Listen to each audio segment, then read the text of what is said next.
আলহামদুলিল্লাহি রাব্বিল আলামিন ওয়াসসালাতু ওয়াসসালামু আলা আশরাফিল আমবিয়াই ওয়াল মুরসালিন ওয়া আলা আলিহি ওয়া সাহবিহি আজমাইন, আম্মা বা'দ।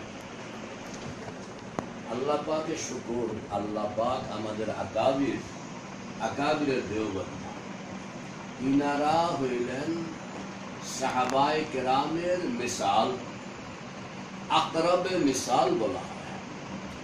আমরা সাহাবায়ে কেরামকে দেখি না, সাহাবায়ে কেরামের জিন্দেগি দেখি না। হযরত শেখ জাকারিয়া রহমতুল্লাহ আলাইহি বলেন যে আল্লাহ পাকের শুকর, আকাবিরে দেওবন্দ ইনারা সাহাবায়ে কেরামের জিন্দেগির আকরাব তরিন মিসাল।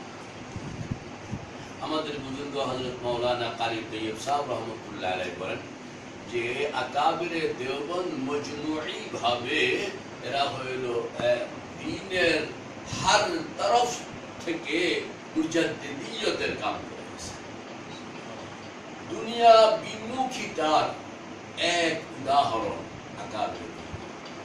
হযরত শেখ জাকারিয়া রহমতুল্লাহ আলাইহি বলেন, হযরত মাওলানা ইলিয়াস রহমতুল্লাহ আলাইহি আজকে দাওয়াত ও তাবলীগের নামে সারা পৃথিবীতে কাজ হইতেছে, কোটি কোটি টাকার কাজ, এবং এশিয়া, ইউরোপ, আমেরিকা কোথায় এর কাজ না আছে, পৃথিবীর সর্বত্র হযরত শেখ জাকারিয়া রহমতুল্লাহ আলাইহি ফাজাইলে আমল, পৃথিবীর সর্বত্র এই ইয়াকিন বানানো, ঈমান বানানোর মেহনত।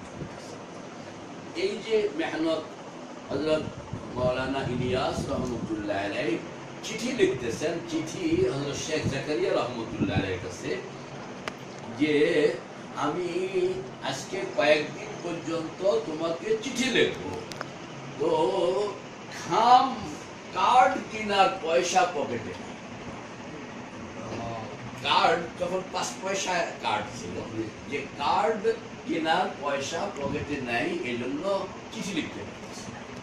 তো কয়েকদিন পর এখন কিছু পয়সা আল্লাহ পাক মিলায়া দিচ্ছেন কার্ড কেনার মতন, তো কার্ড কিনলাম, তোমাকে চিঠি লিখতেছে। যে আমাদের বুজুর্গরা কত স্বাভাবিক জিন্দেগি। হযরত আসিম নানতুবি রহমতুল্লাহ আলাইহি ঘরের মধ্যে মাওলানা ইয়াকুব নানতুবি রহমতুল্লাহ আলাইহি বলেন, এক দীর্ঘকাল পর্যন্ত এই হুজ্জাতুল ইসলাম কাসিমুল উলুম ওয়াল খায়রাত আমাদের বারান্দায় থাকতেন, একটা চৌকিতে থাকতেন। ওই চৌকির পায়া 3টা ছিল, একটা ছিল, এবং একটা ল্যাব উনি ব্যবহার করছেন সারা জীবনে। এটা দেখলে যে কোনো মানুষ মনে করবে ল্যাবটা কেউ ব্যবহার করে ফেলে দিছে রাস্তায়, ওখান থেকে উনি করে আসছে। সারা জিন্দেগিতে মাত্র 3 জোড়া কাপড়।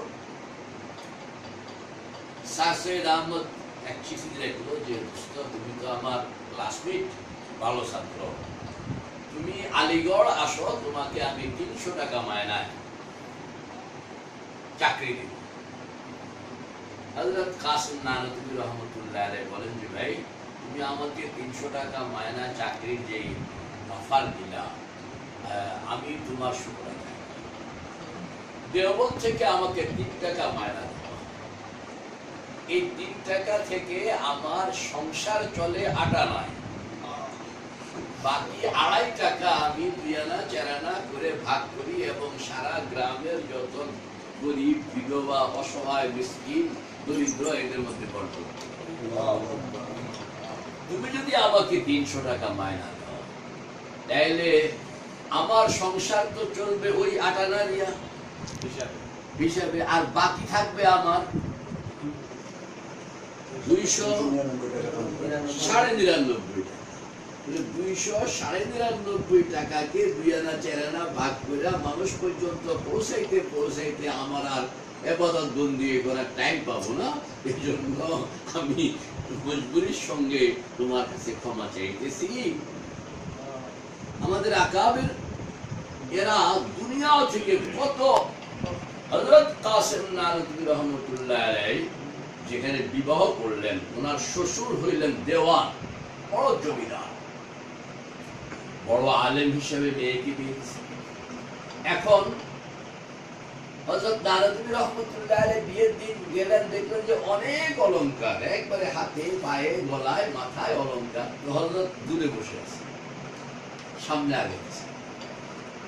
তো এই নতুন বউ বললেন যে আপনি অভিমান করে আরাম করে বসে আছেন, সামনে তো আগে পারতেছি না। বলে কেন? তুমি আর আমি তো সমান, তুমি অনেক উপরে, আমি অনেক নিচে।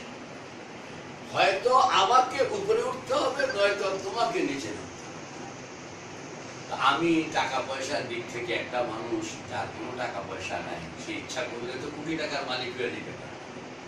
তবে কোটি টাকা ওয়ালা যদি ইচ্ছা করে, আমাদের একজন কোটি টাকার মালিক, সে ইচ্ছা করলো যে আমি এখন ফকির বাদশা হয়ে গেল, সে সব টাকা দান করে দিয়ে ফকির হয়েও নিতে পারে। মানে উপর ওয়ালা নিচে নামতে পারে, কিন্তু নিচে ওয়ালা উপর। ওনার স্ত্রী সব অলংকার খুললা রুমালের মধ্যে দিল, বা এবার তো আমি আর তুমি সমান। হ্যাঁ, এবার ঠিক আছে। তো হযরত পরের দিন ফজরের নামাজের পরে এইটাকে রুমালের মধ্যে রাখিয়া ওই খেলাফত অফিসে গিয়া, তখন মানে খেলাফত, তুর্কি খেলাফত রক্ষা আন্দোলন চলতেছিল, খেলাফত আন্দোলন।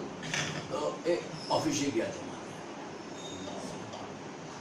স্ত্রী বাবার বাড়িতে গেল, দেখলো যে একবারে খালি। তো শ্বশুর মনে মনে মাইন্ড করলেন যে আমার অন্য মেয়েগুলো অলংকার সজ্জিত, আর এই মেয়েটা এরকম অলংকার বিহীন, খারাপ লাগে। আরেক সেট বানায় দিল। হযরত নারদীর সঙ্গে দেখা, হযরত বলতেছেন যে ফের তো হি মামলা। হযরত দূরে সরে গেছেন, আবার সব খোলাইয়া রুমালে রাখছে। হযরত এটা খেলাফত অফিসে দিয়ে আসছে। শ্বশুরও বললেন যে যতবারে আমি দিব, ততবারে এগুলো খেলাফত অফিসে এগুলো থাকবে। আমাদের বুজুর্গরা বর্তমান সময়ে আমাদের যে সকল আকাবির এখনো আল্লাহ পাক আমাদের মধ্যে জিন্দা রাখছেন, হযরত মাওলানা নূর হুসাইন কাসেমী দারুন, ওনাকে আমরা পেয়েছি নির্মোহ জীবন। কখনো কোনো টাকা পয়সার জন্য কোনো মোহ দেখি না, কোনো আকাঙ্ক্ষা বোধ যে এটা লাগবে ওইটা লাগবে, বাড়ি লাগবে। গাড়ি ব্যবহার করে, কিন্তু এগুলো নিজের কেনা নয়, মনে হয় এটা অন্যদের। হার জামানায় এরকম কিছু লোক থাকেন, আল্লাহ পাক রাখেন এই আকাবির দেওবন্দের মধ্যে, যে এরা এই যুগেও আমাদের আলেমরা ৫,০০০-৭,০০০ টাকা বেতনে তার সংসার ঠিকই চলতেছে, অথচ ৫ লক্ষ টাকা মায়না পায়, সংসারের মধ্যে অভাব যায় না। আল্লাহ পাক আমাদেরকে বুঝনের তৌফিক দেন